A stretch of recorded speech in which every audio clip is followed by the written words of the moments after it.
Okay, spoiler alert. I'm at a Walmart. I'm in Spokane, Washington. This is my last stop on the Washington-Idaho border. Nothing awesome, but I've been doing a lot of really nice camping in nature, so it was time to come to the store and get supplies. Spent like $180 for the groceries. So everything's good. Sometimes just got to come to town to take care of stuff. I know the Mariners aren't doing too well right now. They had a great June. They've had a bad July. Hopefully they can get things turned around. A couple updates. One is with my Sling TV service. I got rid of it. It's not very good with the mobile Wi-Fi internet through Verizon.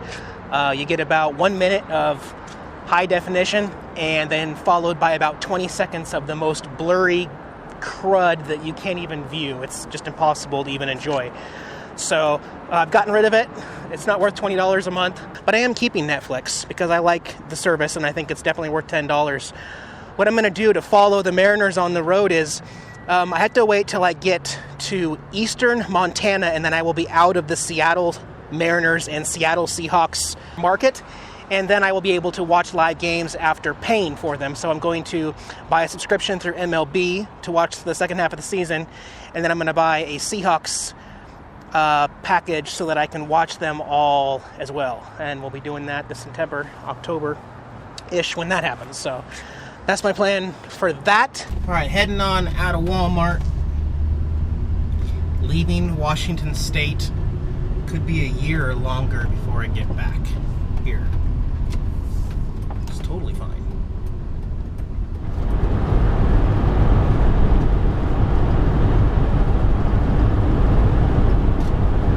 Watercraft inspection station ahead. Probably means that's the Idaho state line. State line exit. Point out the obvious. Welcome to Idaho. Idaho. Would you call me Idaho? I know. People parked on the freeway taking pictures. That's not dangerous or anything, guys.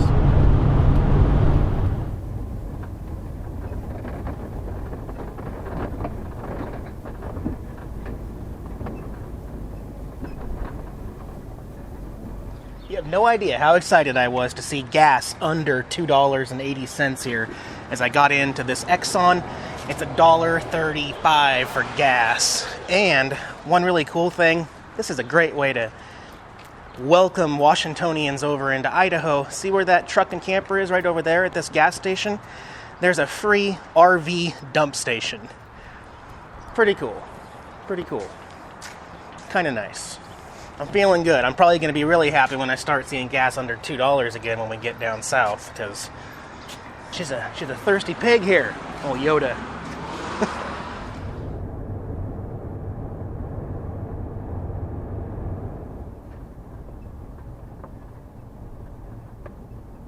I'm not really in any crazy hurry. I've already driven 35 miles today, so I'm getting close to my ending point for the day. So, and I do like to stop off at these rest area visitor centers when I get into a new state on the road, because you can get some really good information. You can get some maps, free maps. You can get pamphlets on what to, some of the free stuff that's available and places you might want to go to. There you go, score. I got a free Montana and Idaho highway map. So just in case I lose signal or something happens, I'll be able to go old school and use a map instead. Okay, I'm going to drive maybe 5 more miles or so. I want to get into Coeur d'Alene, and that's probably where I'll end up boondocking tonight, somewhere in town.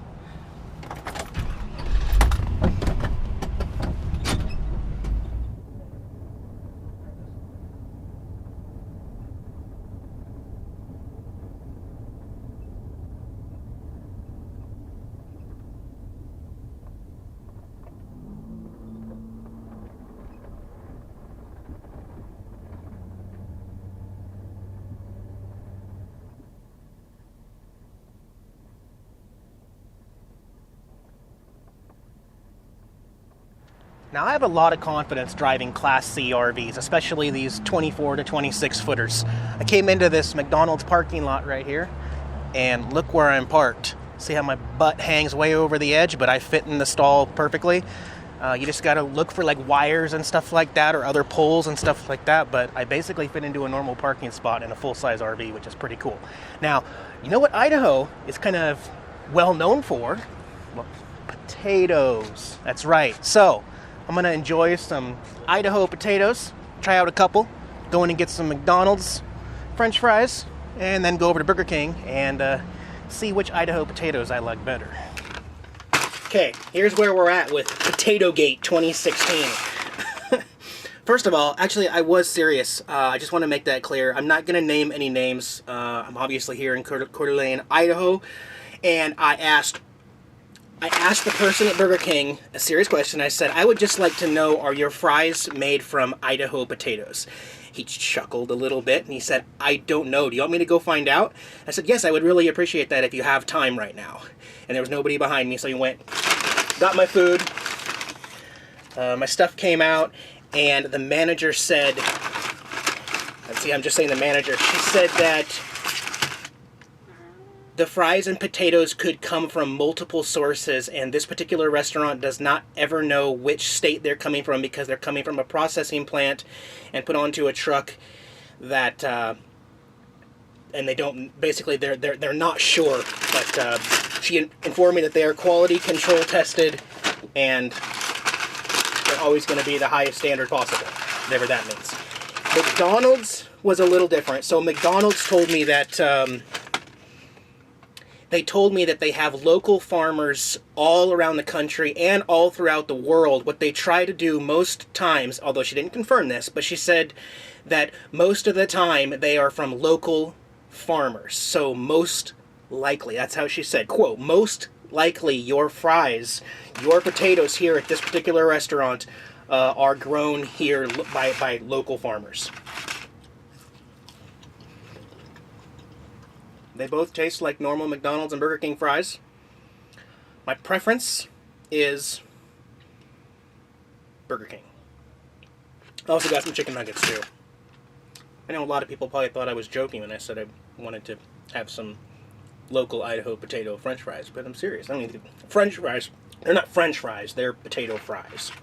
Not even close to French fries, but anyway, still got to find a place to boondock, so let me eat my dinner and then we'll go find a place to live for the night. Before I leave here, McDonald's, just for the record, since I'm in a weird spot that has some clearance issues, I decided to first walk over here and look out the exit over there to make sure that there's enough clearance for me to stay to the right of the drive-through and exit without clipping any of the building there. Just something you want to think about in an RV that has some height restrictions and you're a little wider. Make sure you can fit over the curb. You're probably almost always, when you leave one of these places, you're going to take up 2 lanes when you enter traffic, so just have to be mindful of. I did check that out all first. I'm going to open up a popular app here that I use for boondocking to new places, and that's just Google Earth. Pinpoint where I'm at and then zoom out a little bit, take a look at some of the commercial areas, look at some of the parking restrictions on the roads, and try to get an idea for where I might want to go from here. It's definitely a tool. I don't want to say it's a planning tool, but it's definitely something that gives me a better general idea for what's around me. Oh, this is cool. So about 2 or 3 blocks away on Haycraft Avenue, there's an open field and a truck. I don't know if I can show this, probably not on a GoPro, but anyway, it shows an open field and then there's a truck parked right there with traffic still going by.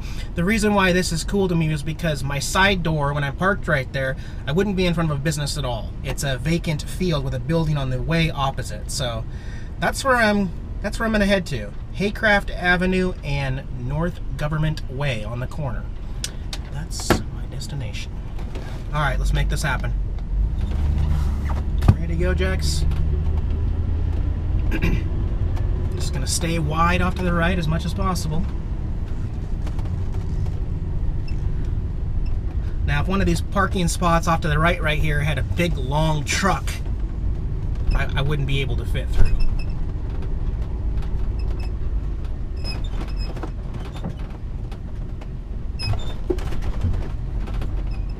And we're stopped.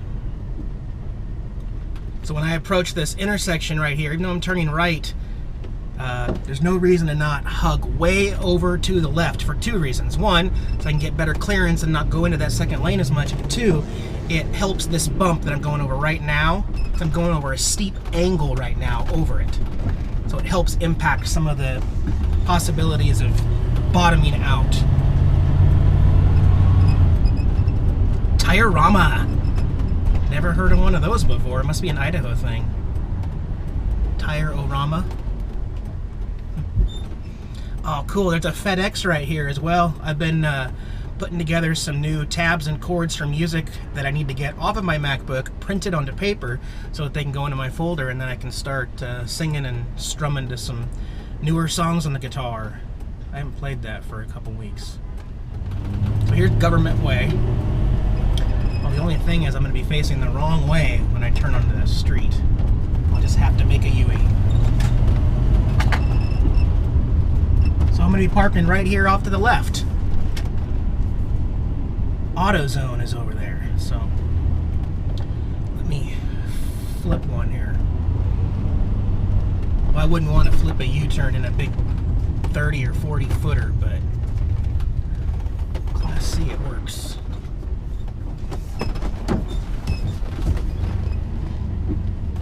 So here's going to be my spot, and I'm just going to try to get as close to the curve as possible.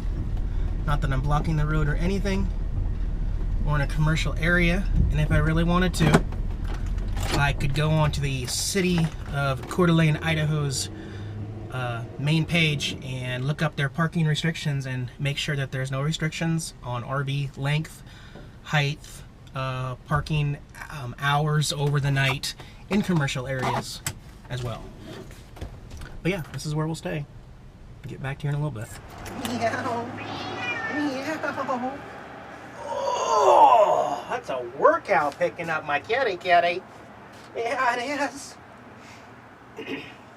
Another cool thing about having the empty lot right here with the field and stuff is I can put Jax out on a leash and kinda not have to worry as much as some other places. Meow, I did feed you earlier. Yes, I did. You lie. I turned the camera on and then you're gonna accuse me of not feeding you. Big liar, you're gonna spill that too. So, you know, that way, even though we're in an urban area, he can still have a little bit of leash freedom out there as well. We need to take this off though and give you a break for the harness anyway. We'll do that tomorrow, okay? I'm gonna find a campground tomorrow for the next few days here. There's not a whole lot of stuff after this. There's Wallace, Idaho, before I get into Montana, but I definitely want to hit up a few campgrounds in the Idaho area because the one time I've come through here in my life was at night and I was in a little bit of hurry to get back home. So, might be spending a little more time in Idaho camping out in nature and stuff. Get him, James. Get him. What? Yeah, show him some cat butt. Yeah. You spaz boy. Excuse me? I don't speak cat. Oh, what, you think I do? Because we talk all the time? Okay. It's a one-way conversation, dude. It's one way. In the daytime like this, oftentimes I'll leave these blinds open to let in fresh air as well as just fresh light. And then as soon as it starts to get dark, if I'm in an area like this, I'll just close all the curtains, close the front part right here. Gives me some privacy, use my lights on in here, and just hang out until I go to bed. Sometimes I feel like my life really isn't that interesting, but there's so many people that find the day-to-day stuff way more interesting than the actual locations where I go visit. And as we kind of trek east here, there aren't going to be a whole lot of urban-type areas. I would basically say until I get to probably Chicago, that far east is when the stuff will start happening where I'll be touring around cities more often. Until then, we're going to be doing a lot more nature stuff, a lot more just traveling, trying to find as much free parking and nature as we can. You just bit me? Ow. Ow. One time one of my vets told me that when Jax nips me like that, I'm supposed to overreact. Ow! Oh my gosh, Jax! Make him feel guilty because it's just cat nature, you know, because he's a dominant cat. He wants to let me know that he could kill me at any time. But I'm supposed to overreact so that we grow a better bond. Right, Jax? Right, man? Yeah. My little big paws you have. All right, guys. Well, catch you in a couple days. Be safe. Have fun. Hey guys, this is Jax, my kitty cat. I'm his servant, Eric. Thanks for watching our YouTube channel here on RVing. If you liked the video, give us a thumbs up below. Make sure you subscribe, check out all our other videos, and keep following us on the road. Thanks, guys.